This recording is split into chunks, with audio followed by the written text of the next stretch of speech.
Hi, free calculus. We are in section 7.2. We're going to be verifying trigonometric identities. There will be no notes today, but the suggestions here are really going to be necessary for us to proceed in a thoughtful way through the problems. So we're going to talk about it. So basically what we're going to be doing is proving two things are equivalent based on some of the trigonometric identities that we've discussed in section 7.1. And one thing that we want to do is to, when we do it, we're going to make sure that we only manipulate one side.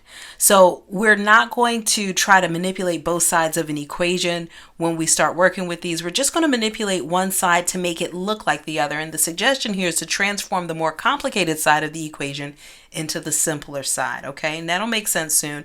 Next tip is to substitute one or more basic trig identities to simplify the expression. And that's something we're going to see naturally that we're going to want to do.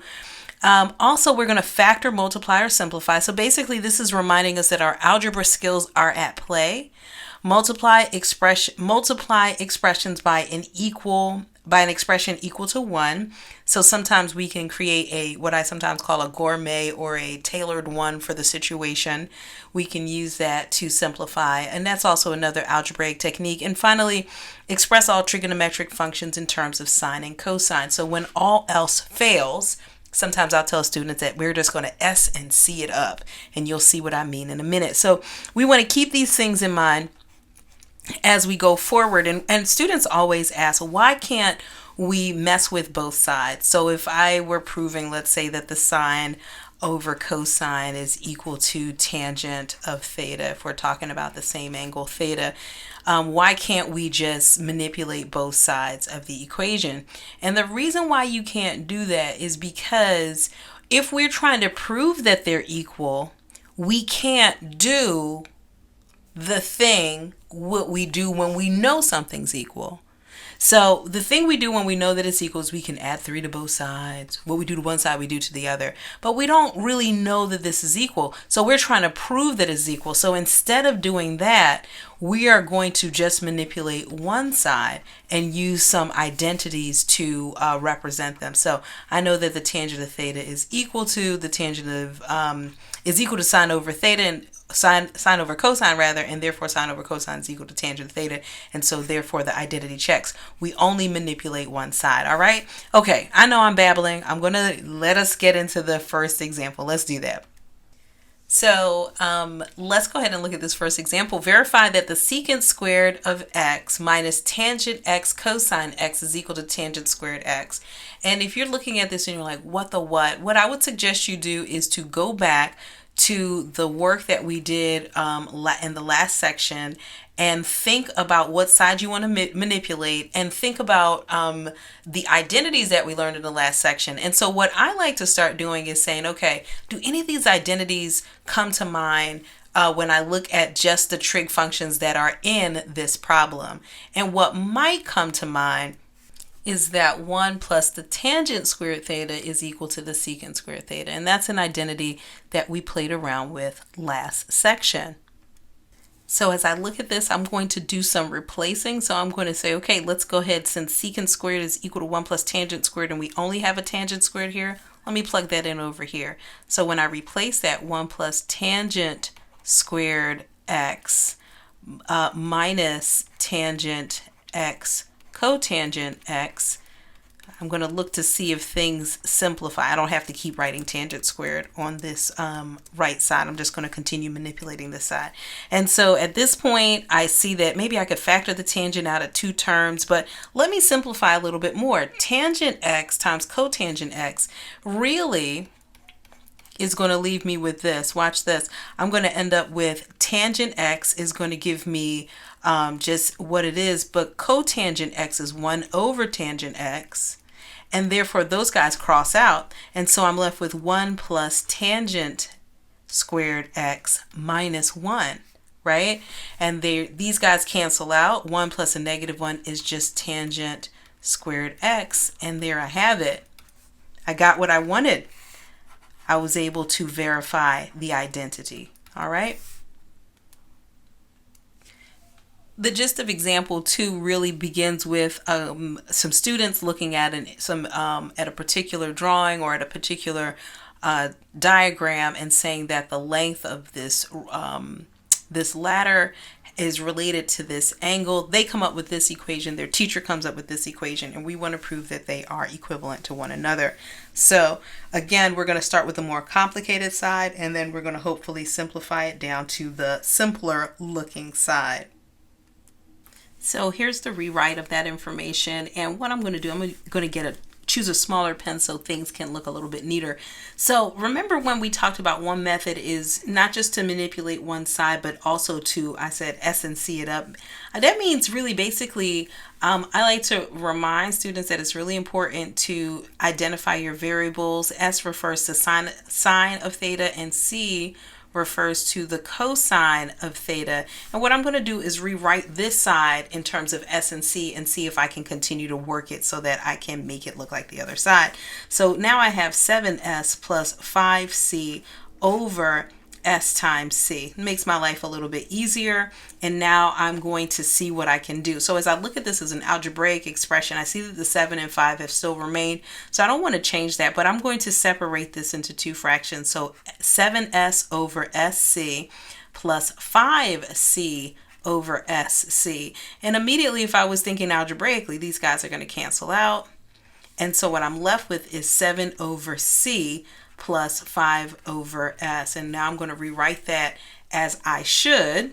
7 times 1 over C plus 5 times 1 over S. Well, we know 1 over C is really 1 over cosine, which is secant. So that is 7 times the secant of theta plus 5 times the cosecant, because 1 over sine is cosecant of theta. And you see, we did the thing.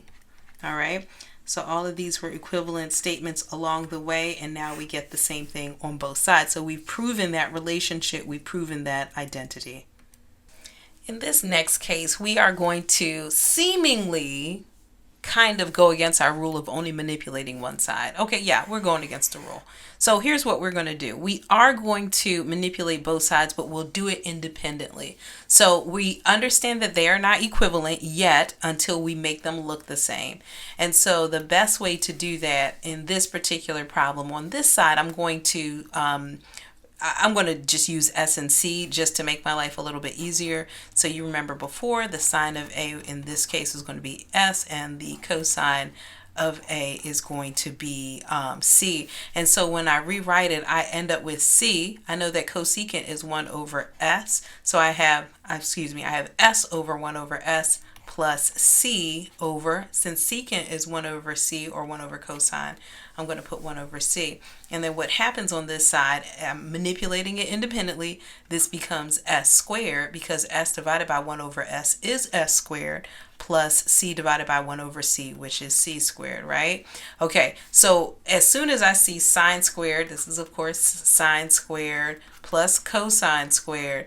As soon as I see sine squared plus cosine squared, I'm thinking 1. I hope you are too. Okay, so now that I have manipulated this side independently, I'm going to go to the other side and manipulate that side independently. So as I look at cosecant squared and cotangent squared, I'm thinking again of the Pythagorean relationships, the Pythagorean identities. And the one that had cosecant in it also had a cotangent. So it was 1 plus the cotangent squared, 1 plus cotangent squared. This whole statement would be equal to cosecant, quantity of cosecant squared. So I'm going to now subtract cotangent squared. Notice that the cotangent squareds go away, and therefore I'm left with 1. So I did say we were going to only manipulate one side, but as I was looking at this problem, I'm like, oh, I think we might actually have to do both, or it will be really, really, really cumbersome to then rewrite this side into that side. So it is okay to manipulate each side independently of each other, but I think it's a little bit more classy to do just one side. But I think in this case, we'll allow this exception. Here in example 4, they're basically asking us, it says find a numerical value of one trigonometric function of x if cotangent of x over cosine of x is equal to 2. Another way of stating that would be just to say, hey, make this one trig function that's equal to 2. And so we can do that by recognizing that cotangent is really cosine of x over sine of x, and that still is over the cosine of x. So all of that's over the cosine of x. You know why I like to write it as c and s, because it's just so much easier. So if I had c over s over c, I would really be looking at this as c over s divided by c, or times 1 over c. So this would be c over s times 1 over c. The c's cancel out. I'm left with 1 over s is equal to 2. Are you guys with me? So I started here. I went to this relationship here, rewrote it as letters, cs over c, use those letters to see it more as an algebraic problem, canceled out the c's, so I have 1 over s is equal to 2, and 1 over s, or 1 over sine, we know to be cosecant. So the cosecant of x is equal to 2.